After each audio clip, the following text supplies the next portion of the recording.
Welcome to another episode of the Goddess Sugar Podcast. I trust that you are arriving in gratitude, love, and all the magic the universe has to offer because you are very much magical. A gentle reminder before we dive in, everything that I speak about on my podcast comes from my personal truth, experiences, and journey. Take what resonates with your spirit and leave what doesn't. This is a space for exploration and not perfection. Trust your own path and let's walk this magical journey together. Before any episode, I think it's important for me to acknowledge the people and the forces that have brought me here today. Thank you to my divine pantheon for trusting me with your ancestral wisdom. Thank you to Spirit for being all things. Thank you to the universe for holding the cosmic beauty of our infinity. Thank you to my ancestors who walked before me. Thank you to my sacred guides for holding my hand every step of the way. Thank you to my family, friends, mentors, teachers, and the collective who support me in this physical realm. And thank you to myself for daring to live as the goddess that I am.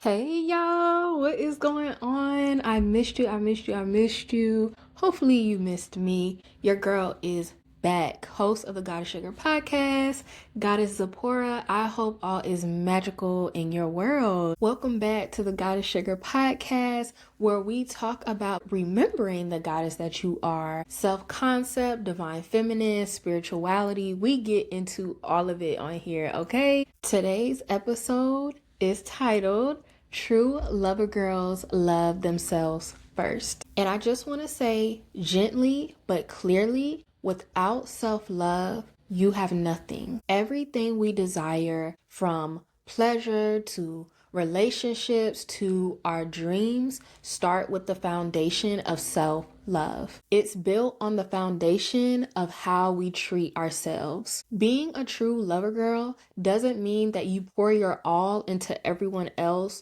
while abandoning yourself. It means that you become your own cheerleader. It means you love yourself even when it's hard, even when it hurts, and even when it may cost you certain people. So today we're going to get into what self-love looks like in real life. Now, of course, before we get into it, I love to do my announcements. So as always, do not be afraid to get in the comments. Do not be afraid to, tell me how you felt about the episode. Even add your own comments to the conversation. Don't be afraid to check in with the polls. I love when y'all tap into the polls. Also, y'all already know, if you want to chill with me some more, okay, tap into my Instagram and TikTok. It's all the same, at Goddess Zipporah. If you want, more of the cosmic bratty vibes, if you're trying to get into, deeper rituals, deeper understanding, deeper spiritual talk, I really do invite you to join my Patreon. I have a free membership and then I have paid memberships. And when you go on there, you'll be able to read the difference between all of them. But that is like my main common space, okay? Also, I told y'all last episode that I did make a website for my podcast. So again, that's another central hub that will lead you to my other platforms and my offerings. Also, if you have not already, sign up for my newsletter. What are you doing? If you haven't signed up for my newsletter, what are you doing? Like, it's free, and you also get your Mystical Baddie starter pack for free. Like, hey, what are you waiting on? Okay, and also I did put out a manifesto that does go along with this episode called the True Lover Girl Manifesto. That is on my Patreon as well, so feel free to go check it out. Okay, let's get into the conversation. I'm gonna take off my glasses for this because, yeah. Okay, before we get into it, y'all see I got my smoke. I brought the smoke back. You know what I'm saying? Because I'm like, something's missing, but yeah, and this is a rose incense, which I think is so fitting for this conversation, and it smells so good. I wish I could smell it. Like, literally, I'm kind of getting distracted by the smell. I'm not gonna cap. But anyway, okay, I'm gonna cleanse the space with my Florida water. Okay, I love me some Florida water too. Like, yes, using it like it's perfume. Okay, I do have my baby here, my rose quartz. Okay, I have so many rose quartz. Like, all of my crystals sit on my windowsill. And when I tell you my rose quartz, how many rose quartz I have, ridiculous. Okay, and then of course y'all know I love my perfume, so I'm just gonna spritz a little bit of that as well. Like, I'm telling y'all, you know what? It would be so cute if like I could have a little studio and like, you know, I could have like VIPs in here, so y'all can just be here for the smell. Not even here for the conversation, just for the smell. Like, I wish I could smell what I'm smelling. Okay, let's get into it. So actually, I will start the conversation off because, you know, as of lately, I've been kind of giving y'all a background, you know, with the topic at hand. And so, of course, we know this weekend is Valentine's Day, okay? And for some people, it's an exciting holiday. For some people, you know, some people be feeling bitter. You know what I'm saying? And so I kind of wanted to like change the narrative around it, especially for my single girlies, because you don't have to be sad on Valentine's Day, because Valentine's Day is not just for couples. Also, romance is not just for couples. You know, I feel like there's this misconception that you can't experience romance or you can't experience like true love unless it's in the form of another. While I am all for that. Like, I'm all for partnership. I'm all for marriage, romance. Like, I'm here for it. You know what I'm saying? Like, I love that. And that's something that I see for myself. You know, the topic of this conversation is true lover girls love themselves first. The thing is when people talk about being a lover girl, people be thinking that it's like, when you say that, it's like how you love other people. And while I think it's a part of it because it's an expression, the true pearl of being a lover girl is loving yourself first, not abandoning yourself for romance, for connection, just to say that you have the other. I'm not gonna lie, this is why I brought this crystal out, you know, for this conversation in particular, because I know when I experienced my first heartbreak in college, okay, that's when I would say my spiritual journey really started to transform. And through my spiritual transformation and like transition, you know, I developed a deeper sense of self-love. The rose quartz crystal was a big tool for me because, you know, people when they're doing like love rituals and stuff like that, or they're like, oh, which crystals like attract love? Of course, like rose quartz is going to come up. But the thing is, rose quartz is the crystal of unconditional love. And I personally feel like unconditional love starts with self-love. So when I was working with rose quartz heavy during that time, I was using it for self-love. Like, I wasn't using it like trying to attract love in my life or partnership. I used it for the purpose of self-love, helping add that energy to my life, you know. And a little background about that time for me. So I had my first heartbreak. It was right before I became a senior. Just a little background. I was with this guy for 3 years. So I was in a relationship with this guy like for 3 years. So I wasn't really like out in the scene, you know what I'm saying? Because I was booed up. You know what I'm saying? Every, you know, Valentine's Day, he would give me something cute, you know what I'm saying, on a college budget. You know, at that time, like, I still appreciated it and I still loved it because I was like, you know, this is so sweet. And I remember I think it was our last Valentine's Day together. I didn't know at the time, but it was. He had got me some pink, like chocolate covered strawberries and like this bear and everything. It was just so cute because I wasn't expecting it. I was sneaking in the boys' dorm to go see my boyfriend. And, you know, I got there and, you know, he had it set up for me and everything. I feel like we may have went to dinner as well at my favorite Thai spot, but I don't remember. Don't call me on that. But anyway, so fast forwarding to March before my senior year, you know, that's when we broke up, you know, and I was very devastated. I was sad. But here's the crazy thing, y'all. The wild thing is, it's like, don't get me wrong, while I was sad about the breakup and I had this fear of being alone, I'm like, oh my gosh, like, I'm never going to experience anything like that again. Like, no one's going to make me feel that comfortable with being myself. You know, I had those thoughts going on. Like, when I tell y'all, after it happened, I had like one of those dramatic movie moments and I went back into my dorm and I literally slid down the door and I was like crying, like bawling. It was so sad. Anyway, but the thing is like the thing that made me sad the most, like quite honestly, was that my self-worth and my self-love wasn't where it needed to be. And part of, you know, the issue that I had in that relationship, I didn't realize until I got out of it. It was like, you know, I was in that relationship for comfort. And that's part of the reason why I was in that relationship. It was a comfort thing. But then when we broke up, we were no longer together. Like, I was looking at myself and it hurt to see myself like that because I'm like, you know, My self-worth and my self-love wasn't where it needed to be. And that's what made me sad. That's what like broke my heart for real. Besides the illusion of thinking like, oh, I'm gonna be alone forever, like that's what it was. Because I think sometimes like in relationships it can be easy to kind of lose yourself, especially if you didn't have a grasp on yourself before you got in the relationship. As I was like grieving the relationship, it's not that I hated myself. I would never say I like hated myself per se, but I could definitely say that my self-love and me living it wasn't where it needed to be. And that was brought to light when I experienced my first breakup in college. And that's what made me sad. Like, it really made me sad. I was like looking at myself in the mirror. I'm like, damn, like what is going on? Like I would look at myself in the eyes and I'm like, something's not right. Two, like something I used to do. I don't do it no more, but something that like I used to do that I didn't even notice like was kind of problematic or like something needed to be looked at there was like, I had an issue years ago, like looking at myself in the mirror. Like it was kind of crazy. Like I would avoid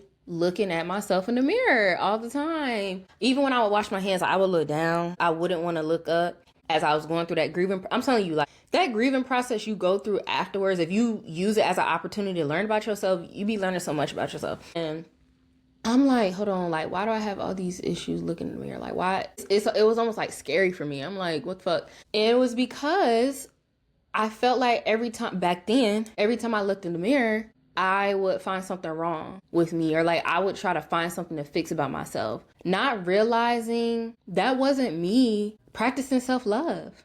You know what I'm saying? Like if you constantly pick at yourself and feel like you need fixing, and that's what you tell yourself, I feel like that's the opposite of self-love.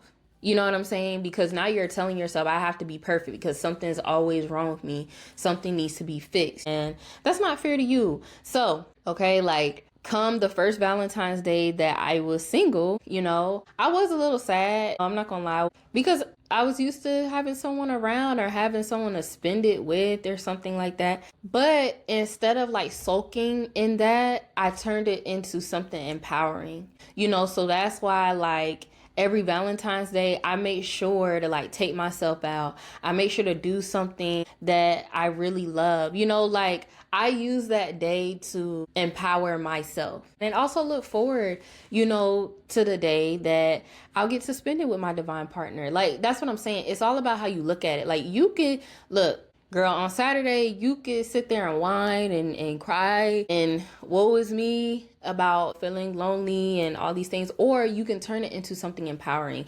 And I do want to say, like, it's okay to use that time of empowerment and still feel sad if you do, because also we want to feel our feelings. So if you are sad, if you are feeling lonely, if it is maybe like a bitter time, still feel your feelings, but also use that as fuel to empower yourself. On Valentine's Day, I'd be like, damn, you know, I wish I was like going on a date with my boo. Like, it's okay to have those thoughts. Like, that's fine. There's nothing wrong with that. Just don't be sulking in it. Like, okay, I'm looking forward to that, but also it's me right now. It's me, myself, and I right now. And that's also beautiful. Like, you being with yourself is just as beautiful as you being in divine partnership. And I think that's like where some people really get it messed up. And that's why singlehood can be such a dread for some people, is because of the way that you're looking at it. You're just looking forward to the day you get out of it, not even realizing your time in singlehood for however long it is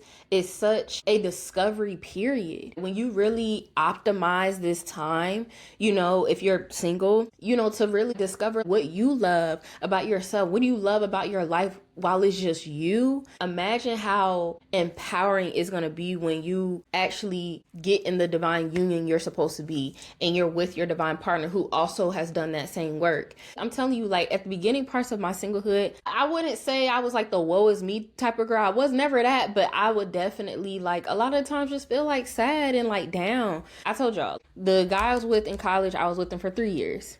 And before that, I had a boyfriend in high school. So after my college breakup, that was my first time actually truly being single and having that time. So it was a very new thing for me. But I'm glad Spirit and the universe really put me in that position, because these past few years that I have been in singlehood, like Like I love it. I look forward to divine partnership, but also I really love my singlehood. I really, really love it. With it just being me. Like the self-love, that foundation is so there. So anyway, enough of the backstory. As I said at the beginning, without self-love, nothing will stand. If your foundation is crumbly, the house is eventually going to crumble, right? If you outsource love, if you outsource romance, anything you outsource that you're telling yourself, I can't get it within, so I have to get it from somewhere else, I promise you that shit's gonna crumble. It may not be today, it may not be next week, it may not be next year, but eventually it's going to crumble. And I think that's why some breakups can be so devastating, because people, when they separate, see, and this is one thing I don't like when people say, oh, I'm looking for my other half, I'm looking for my other half.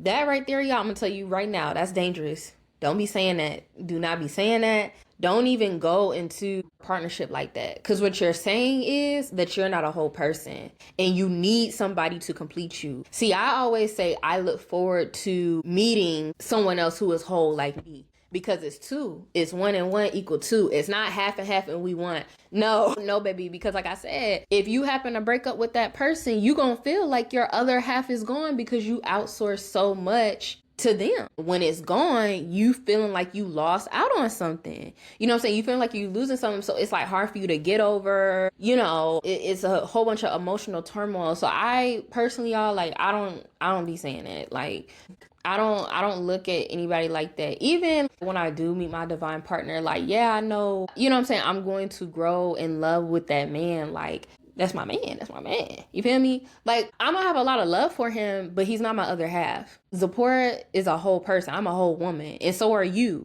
That whole other half. No, you come into relationships as a whole person, baby. And you will leave this world a whole person. So that's what I mean. Self-love has to be your foundation. Also, when self-love is your foundation, I promise you, this is the work I've been doing for years now. So I could really like get into it with you. When you really are intentional about self-love being your foundation, there's just certain shit you're not gonna deal with. There's also certain people you're just not gonna deal with. And for the goddesses, when you make self-love your foundation, there are certain men you just will not tolerate. I'm so serious. It begins to that point where it's like the tolerance don't be there, because self-love is the foundation.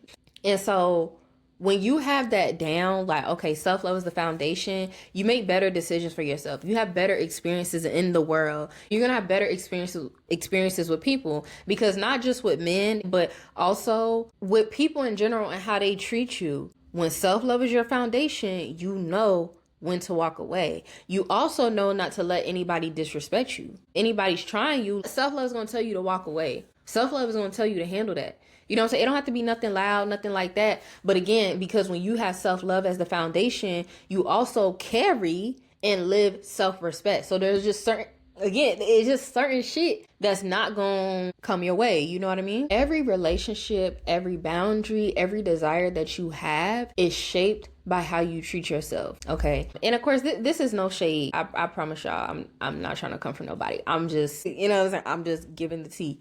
When you see the type of people that some people will allow themselves to be around, or, we'll just use a man and woman dynamic because I feel like that's the easiest. When a woman allows a man to treat her a certain way, and I'm talking about in a bad sense, you can tell, depending on what it is, you can tell there's also an issue with self-love there. Any woman that's really like moving in that energy of self-love, like I told y'all, certain shit that you just not gonna tolerate, because unfortunately, and there's many factors that play into this, unfortunately, some women may have been shown or been taught or been told or have been manipulated into thinking that abuse is normal or abuse is actually a form of love. It's so sad, to see people manipulated in that way. It don't have to even just be physical abuse, like verbal abuse, emotional abuse, spiritual abuse. You get what I'm saying? So it's just like all of that is shaped with your self-love, and unfortunately, like sometimes if you're lacking it or it's not something you're intentionally living, it does show up in your relationships. It does show up in your experiences and so forth. And as a true lover girl, you really hit that point when you don't search for love anymore. Like, you don't chase love. You don't have to chase a man or a woman. You don't have to chase anybody. In that same breath, chasing could look like you trying to force a connection with somebody that's clearly not meeting you. Like, some people will title that over, well, I'm just so lovey, like, you know, I'm going to try to make it work, da, da, da, da. But a true lover girl knows that she embodies love and that she is love, so there's no need to chase it. If you're with somebody and they showing like they can't meet you or the feeling's not mutual, see, with a true lover girl, she's out. She understands that she deserves to be met. You know what I'm saying? She deserves the love that she gives. She deserves for that to be reciprocated. So understanding that she don't have to go out her way to be treated correctly or to be loved how she wants to be loved. I will say, as like a true lover girl, sometimes that shit is hard. It's hard. It's hard when it means maybe like losing a connection with somebody that maybe you really fuck with. Or, you know, sometimes self-love don't even have anything to do with romantic relationships. Sometimes it's your family, because self-love also looks like prioritizing yourself. And if that means that you have to distance yourself from somebody, or, you know, you have to kind of withdraw some, you know, some people may feel like, oh, you selfish, or you're not here for me, you know, or people get mad because they no longer have access to you how they used to have access to you, because you are being intentional about your self-love. But it does hurt because you may experience some guilt. You may be like in your head, well, you know, I feel guilty because I'm used to being this nice, loving girl who's there for everybody and who makes sure everybody good. But again, that's not true lover girl energy. Lover girl energy is understanding that if you need space, you take space. Also, true lover girls understand that not everybody deserves access to your love. Not everybody deserves access to your kindness. Not everybody deserves access to your energy. And it's not that you're trying to be mean or like, you know, nothing like that. It's just like, lover girls are selective with who they give their love to. To the outside world, it may seem like you're being mean. We don't give a fuck, because also, you know how pure your love is. You know how healing your love is. Your love is literally medicine, sis. You know what I mean? In the same breath though, just because your love is medicine, that does not mean you are the public healer. I'm sorry. No, like, because I know for me, I'm sure you probably experienced this, but like, so many people tell me, oh, I love your aura. Like, I love your energy. You know, I just love being around you. And don't get me wrong, I'm honored. I'm really honored, you know, that people feel that way around me. In the same breath though, there's sometimes where I'm very overstimulated. I need a lot of alone time. There's going to be times where I'm like, no. And that's it. I'm not explaining anything to you. The answer is no. You know, also I feel like, and you know, I want to give myself a pat on the back for this. I feel like, especially with men, I've been extremely intentional about that. If I feel like you're not honoring me as a goddess that I am, if I feel like you're not really like deserving of my love because I don't feel like it's being reciprocated, I feel like, no, I will leave. Like, I will say that, y'all. That is one thing I love about myself. I'm not afraid to leave. I can say that with so much confidence, because the Zipporah, like 3 years ago, 4 years ago, like, I would try to keep shit going. Like, I would try to save the relationship or the connection. I would try to do the most to keep the person I was talking to around, or trying to show them, like, I love you. Like, I value our connection. Like, let's make this work. Now, no, I don't do all that. And I love it, because also, especially if you are a goddess and you're so used to doing the emotional labor, I'm telling you, that is going to be a big part of you really being more intentional about your self-love. Just because you are emotionally intelligent, just because you are really good with the emotional side of things and you're a woman, yes, I understand we tend to be more intelligent in that area. That does not mean that you have to do all the work though, because emotional labor is a lot. Trying to hold your own emotions, but then holding the emotions of somebody else who not even taking the time to navigate their own emotions because they're avoidant or they don't want to deal with it. No. Also, in family and friend settings, you are not responsible for being the emotional regulator of your relationships. You deserve people who are emotionally intelligent just like you are, so that if problems may arise, that y'all are able to work through it together, not you trying to pick up the pieces. Especially Black women, we're used to picking up the pieces. I'm sorry. No, we're not doing it anymore. And I will say, I love that. I feel like there's this like new era, especially for Black women, when we're just like, we're done saving the world. We're done saving people. We need to save ourselves. We're done picking up the pieces. And we saving everything for ourselves because no, like it's too much work. It's too much work and it's tiring. And to be honest, this is just the way I think. I'm definitely, I've hit that point where I'm like, I'm also not doing the emotional labor for someone who doesn't appreciate it. Like you are living so unconsciously that you can't even see what I'm doing right now. You can't even see the work I'm doing right now to keep us together. Why do you always have to be the glue to every relationship you have? I don't think that's fair. If you look at your relationships and you are like the glue, like you hold everything together, that's not fair. It's not reciprocal. And so as a true lover girl, we got to reevaluate, baby. Loving yourself isn't always pretty or easy. You know what I mean? I know, like, for me, like, when I really, started to get deeper with it, again, like I told y'all, that mirror thing, like, when I really had to look into the meaning behind that, it made me feel so down because I'm like, damn. Also, I don't know about y'all, but I grew up, like, really comparing myself to a lot of people, and I feel like that definitely did a number on my self-esteem because I always feel like I'm not enough. I'm not enough. Like, I'm not like this person, so I'm not enough. So going through those processes, it's not always pretty. It's not always easy. But the lovely thing about it and what makes it an amazing process for you is that you stick with yourself no matter what. And I remember looking at my mirror and I said, you know what, I'm done. We doing something different. And I told myself, I'm sticking with you no matter what. So even the days where it's like I'm going 10 steps back, even the days where it's hard as fuck, I'm sticking and I'm loyal to myself because I know and I can feel this woman that I can be, which is the woman I am today. I could feel into her and I'm like, I know I can get to her. So let's go through this process. Regardless if it's messy, hurtful, cloudy, whatever, like we gonna go through the storm together. Like I made that promise to myself. And look where I am today. Literally, self-love sometimes looks like walking away from a toxic situation. Sometimes self-love looks like being in solitude. I told myself after my first breakup, I was like, I am not getting back into a relationship until I get what I want. And I've been very adamant about that. So many people, they're like confused, like, you're too beautiful to be single, which I know why people say that. I know they don't have like mean intentions when they say that, but also like when you're not just a beautiful woman on the outside, but when you're a beautiful woman with standards, when you're a beautiful woman who does her inner work, you understand how important it is not for you to settle. You understand that you rather be single and in peace than be in a relationship you're not supposed to be in, just to say that you're in a relationship. Like we don't do that over here. Sometimes self-love looks like disappointing people. You know what I mean?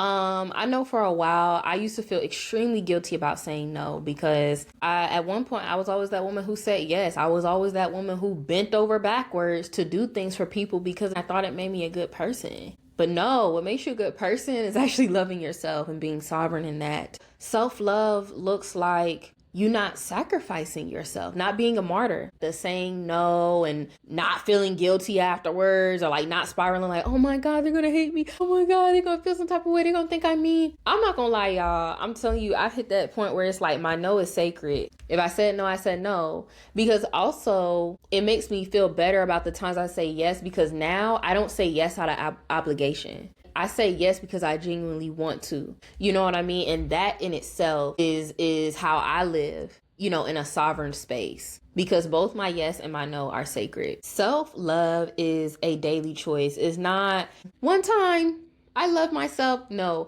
Self-love is something you are going to live every day until you transition off of this earth. Okay? It's a choice every day. And I forgot where I heard this. Maybe it was a movie I was watching, and like the woman, she was talking to her man and she was like, I choose you. Like I consciously choose you every day. And I thought about it. It's like, that's what self-love is for us individually. You have to consciously choose yourself every single day. And that's going to look different every single day, depending on what's going on.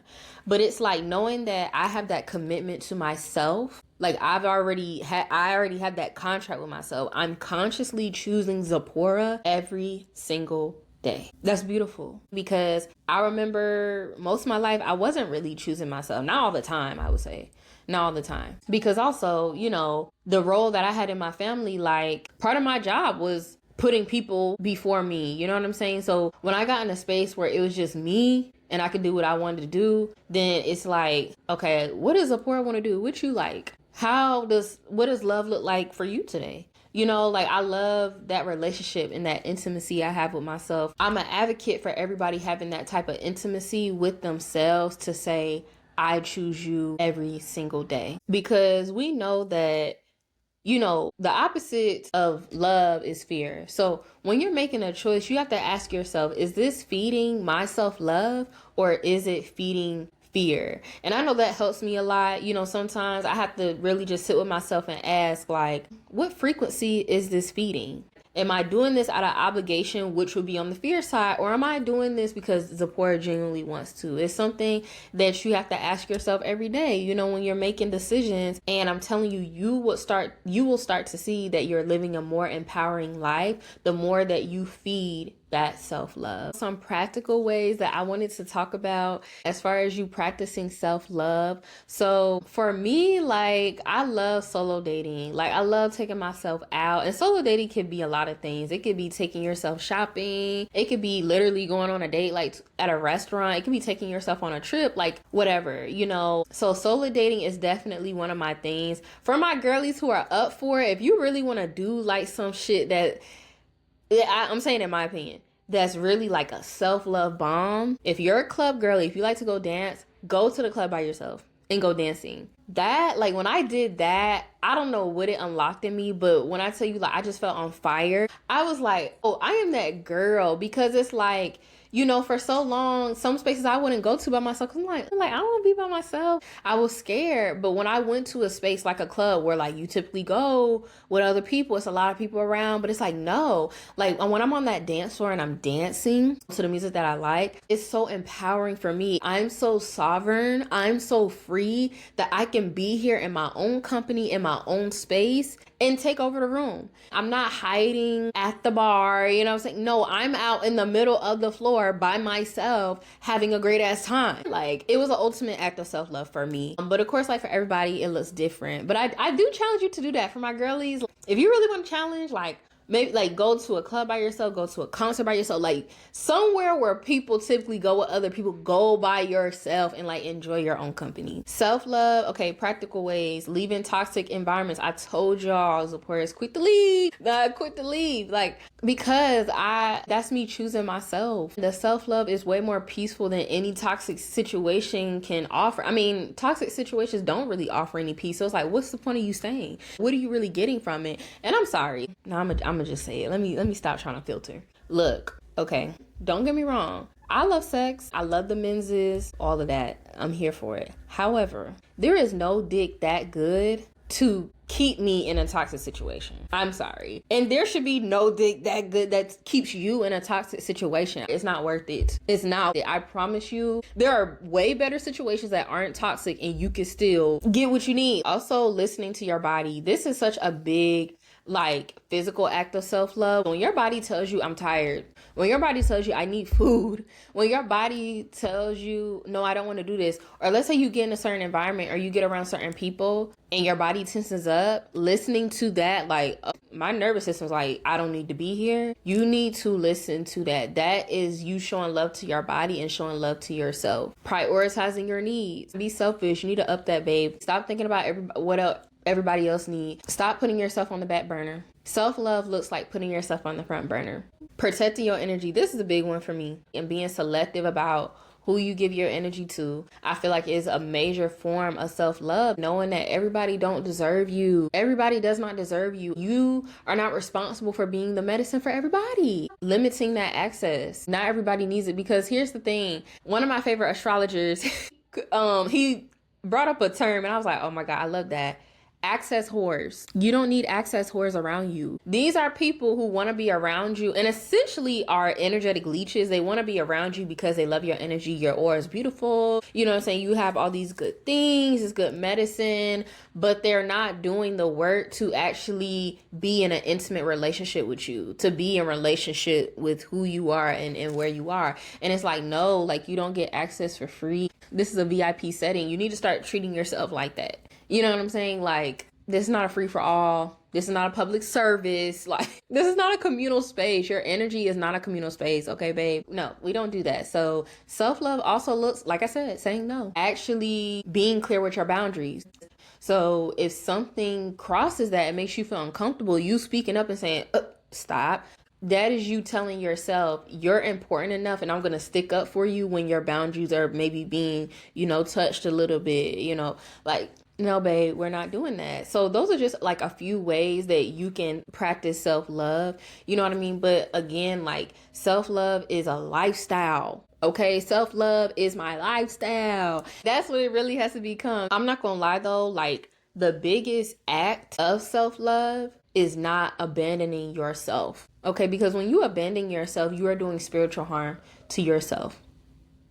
And we've all been guilty of it one way or another, but the way that we are conditioned and programmed, we're taught to abandon ourselves in so many different ways, whether it's physically, mentally, emotionally, spiritually, in so many different ways. And so you have to be intentional about, like, I'm calling my energy back. I'm not leaving myself. Making that contract with yourself, like, I'm never leaving you again. Like, it's me and you. Because just how, you have a divine partnership with the other, you also are in divine partnership with yourself. You get what I'm saying? It's such a beautiful, like, perspective to look at it that way. The way that I look at it is like self-love is the true abundance. People just think abundance is money. Yes, it can show up in the form of money, but self-love is the true abundance. On my days where like things don't go my way, I can always come back to the fact that I have myself. And that's abundant to me because I am infinite. So it's like, regardless of what the fuck is going on, I got me. Not abandoning yourself means not staying in spaces where you feel small, where you feel like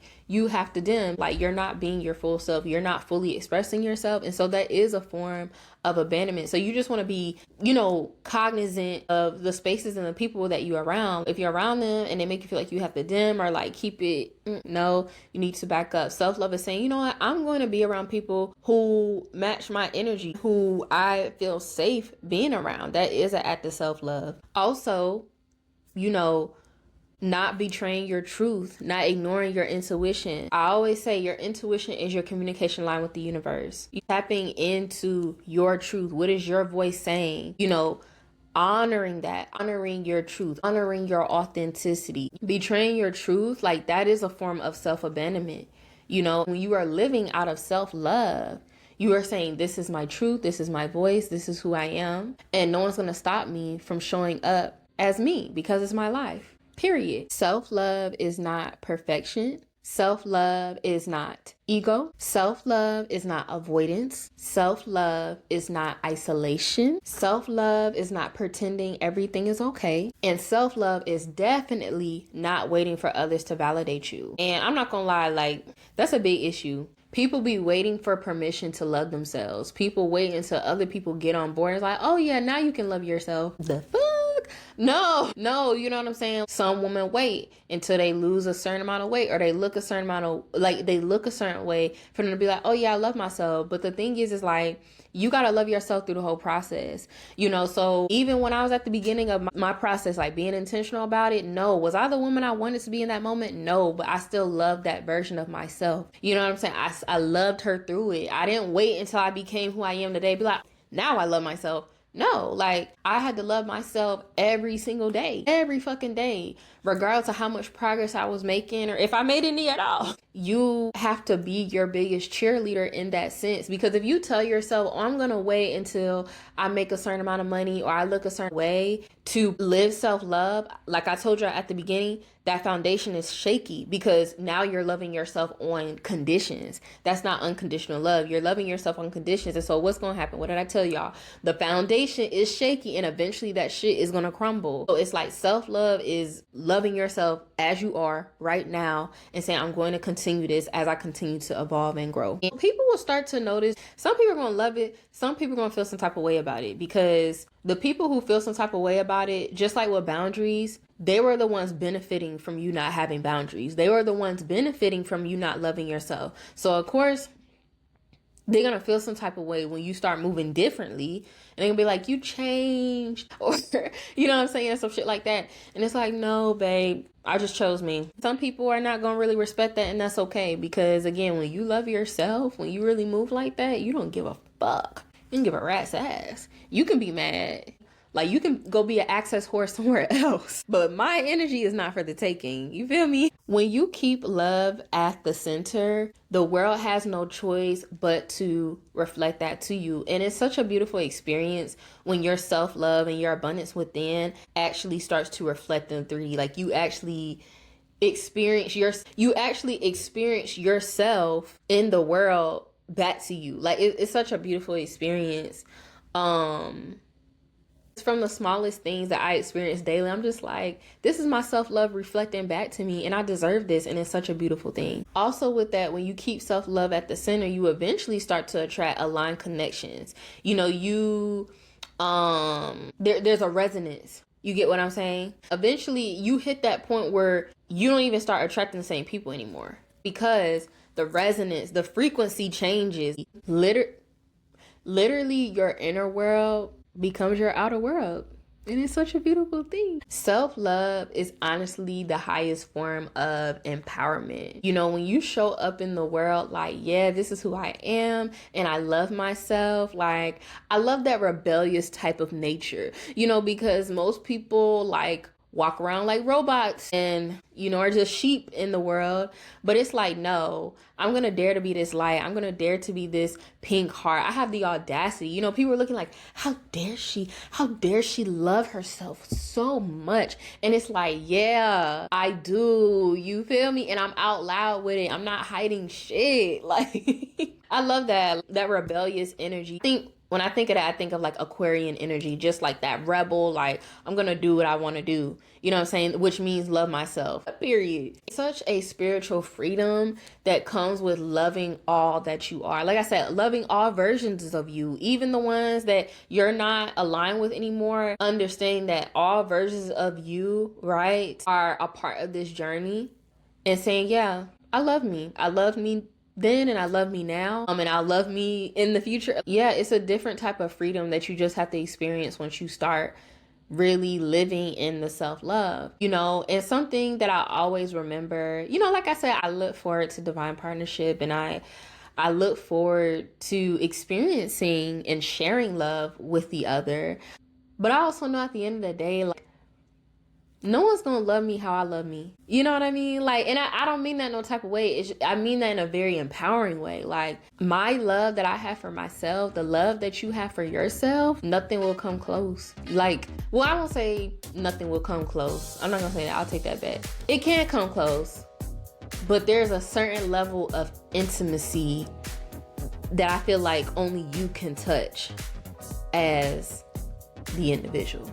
Hopefully y'all got what I'm saying. If this episode spoke to you, I hope that it was a reminder that loving yourself is not selfish, it's sacred. True lover girls don't abandon themselves. They choose themselves with compassion, honesty, and devotion. If this message resonated with you, please share this with another goddess who needs a reminder to love herself a little deeper. Until next time, love, always remember that a true lover girl loves herself first. Stay calm. And remember, even when life tries to throw salt in your sugar, be a goddess anyway. Peace and blessings. Much love. Ciao, ciao. Ashe. Until next time, love. XOXO.